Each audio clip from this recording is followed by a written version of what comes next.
The electric car is probably one of the most important inventions in modern human history, but we have to understand how it got that way. To help us, I have this book. It's called The History of Electric Cars I for convenience sake, I guess. I don't. So it all started with the 19th century pioneers. This is an era which the concept of electrical vehicles emerged, with inventors like Thomas Davenport and Robert Anderson creating the first electrical powered carriage. However, this invention wouldn't really be appreciated in its time due to it being outshined and outperformed by internal combustion engine or ICE vehicles. However, due to the oil crisis of the 70s, electric cars would later receive a resurgence in the 20th century, 21st. with companies like Tesla opening their doors officially in 2003. Now, you may be asking yourself, how does an electric car work? Well, let's find out. So, to understand the electric car, we first need to understand the electric motor. And to understand the electric motor, we need to understand its two basic components, which are the stator, the stationary part of the motor that produces a magnetic field, and the rotor, the rotating part of the motor that carries a current and is subjected to said magnetic field. All right, let's get to know the stator a little better.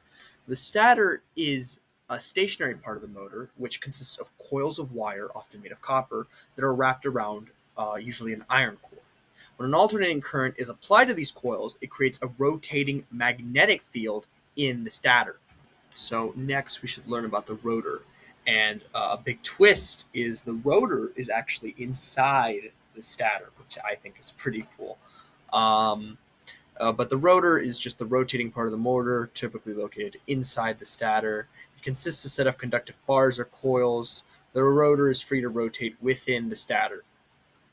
So now that we've finished talking about the electric motor, we can finally start to talk about the actual electric car. Now, another central part of the electric car that we didn't talk about is the battery. Now, obviously, electric cars are powered by a high voltage battery, but these batteries are usually lithium-ion batteries, which are able to store more electrical energy, and they're usually located lower in the car, under the floor, usually to provide a better center of gravity for stability. Okay, next we have the controller and the inverter. And the controller regulates the flow of electrical energy from the battery to the electric motor, determines the motor's speed and torque based on the driver's input through the accelerator pedal, and the inverter. The inverter is responsible for converting direct current from the battery into alternating current for the electric motor.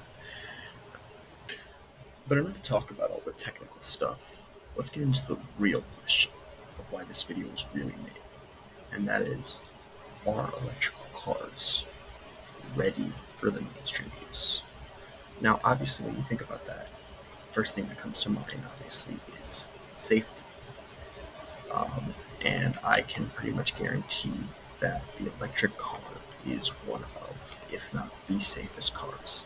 The probability of an electric car experiencing faults is generally low, as these vehicles are recognized for their reliability and efficiency. The simplicity of electric motors, characterized by fewer moving parts, contributes to a reduced likelihood of mechanical issues in the powertrain. Another thing to talk about when talking about the safety of electric cars is the battery, because usually with technology so advanced, a lot of people usually get worried about batteries overheating and exploding. And with a car, that can definitely be an issue. But advancements in battery technology have significantly improved the safety of electric cars. Innovations in battery chemistry, such as the use of materials like lithium and iron phosphate, have reduced the risk of overheating and fire. And advanced thermal management systems regulate the battery temperature, preventing extreme conditions. So it's obvious that, at least in the safety aspect, I think electric cars are pretty much ready to be released out into the mainstream. So now that we've gotten past more of the technical aspects, we can move on more clearly to everyone's favorite, the political topics. First, let's talk about environmental practicality. Now, the electrical car is pretty much above all in this aspect, with it being a car that relies on no fossil fuels and simply renewable electricity. Realistically, it is the only logical path forward, turning cars from non non-renewable resources to now renewable resources. But are we really ready for this leap forward in technology? Well, actually, I'm pretty sure we are ready for such an evolution. Governments worldwide are at the forefront of initiatives to drive the transition to sustainable transportation. This leadership is evident in the enforcement of stringent emission standards, the incorporation of electric vehicles into government fleets, and the initiation of fleet electrification programs. On top of this, to encourage consumers' adoption, governments are offering various incentives such as tax credits and subsidies, while simultaneously investing in the development of comprehensive charging infrastructure. It seems pretty obvious that we're not just ready for change, but in the thralls of change itself.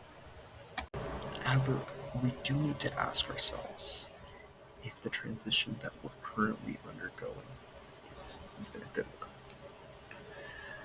While in general, for those in first world and possibly even second world countries, the electric car isn't really an issue.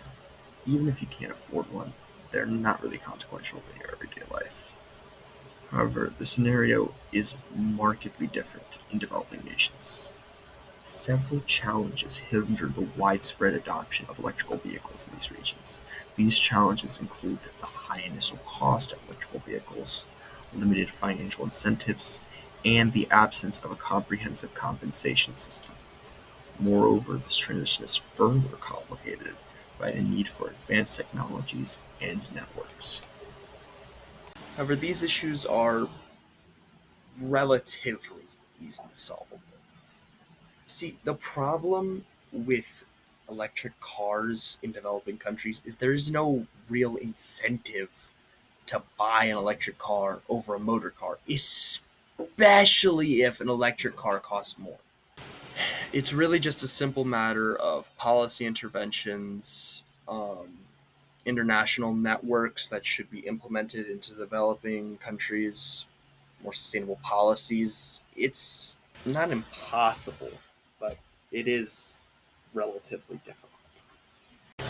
So we finally reached the end of our video. Everything that had to be said has been said. We can finally begin to tackle the topic of whether electric cars and motors are ready for mainstream use. And the answer is kind of complicated. While practically I do believe electric cars have made major advancements in safety and efficiency, and I do believe that it's possible that they can replace ICE vehicles as the mainstream use vehicle. But as of now, I don't really believe that it's realistic.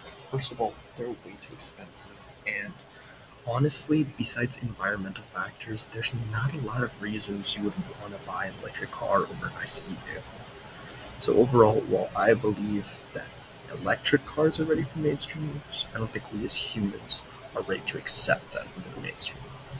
But anyways, thank you so much for watching. I put a lot of my heart and soul into this video, and I really hope you enjoyed it. And I will see you in the next one.